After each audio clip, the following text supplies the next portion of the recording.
Why is it that a bruise fades in days, but a heartbreak can haunt us for years? We've been taught to believe that physical pain is more real, that if something doesn't bleed, it shouldn't matter, but deep down we know better. The wounds that linger the longest are the ones no one can see, and they don't heal with time alone.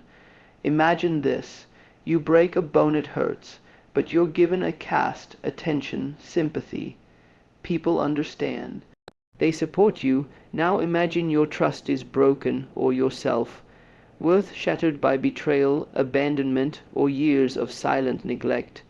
There's no cast for that. No one brings you flowers for your emotional scars. But the damage, it runs deeper than any fracture ever could. Emotional pain lasts longer than physical pain, not because it's weaker, but because it hides in the spaces no one looks. It doesn't scream, it whispers. It replays at night when everything is quiet, and it buries itself inside your identity, becoming part of how you see the world, how you see yourself.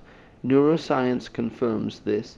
Studies show that the same areas of the brain, particularly the anterior cingulate cortex, light up during emotional pain and physical pain.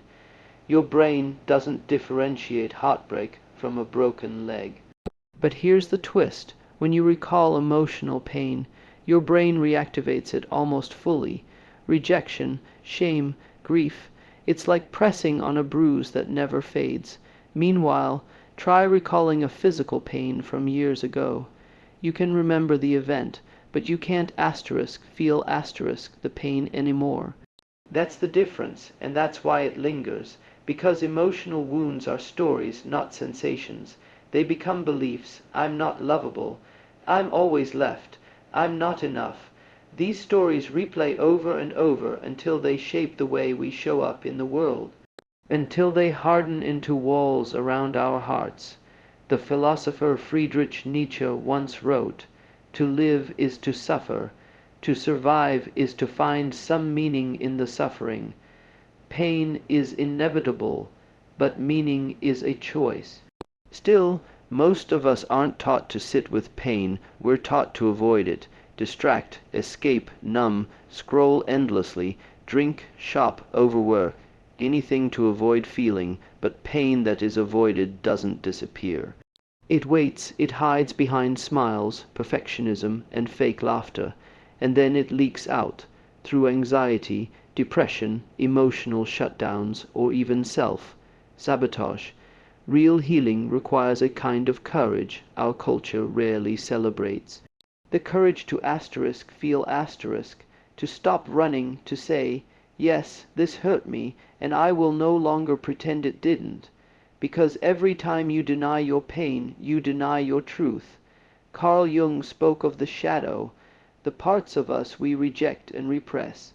He believed that healing requires bringing the unconscious to consciousness, and emotional pain, when met with awareness, becomes a doorway, not a prison. But that journey isn't linear. You don't cry once and wake up healed. You don't journal a few pages and find peace. You break down, you come undone, you lose yourself, and in that unraveling, you find parts of you that were never allowed to speak. That's when healing begins. Not when you get over it, but when you finally let yourself go through it. Real world examples are everywhere. A soldier returns from war physically intact, but mentally fractured by trauma. A child grows up in a good home, with no bruises, yet spends adulthood drowning in self-doubt from years of emotional invisibility. A breakup 10 years ago still shapes someone's capacity to trust. You can't see these wounds, but they shape destinies. And still, we downplay it. We say, you're too sensitive. Just move on. But healing isn't a timeline.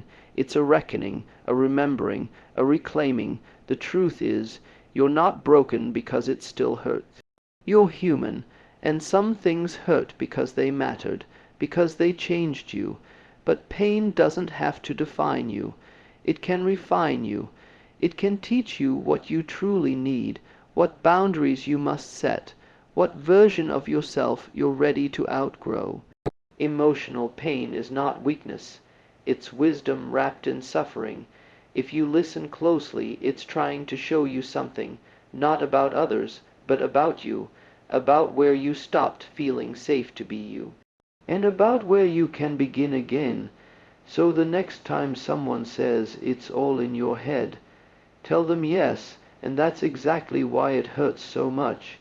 If this spoke to something silent in you, don't just scroll away. Reflect, feel, and maybe, for once, let the pain speak.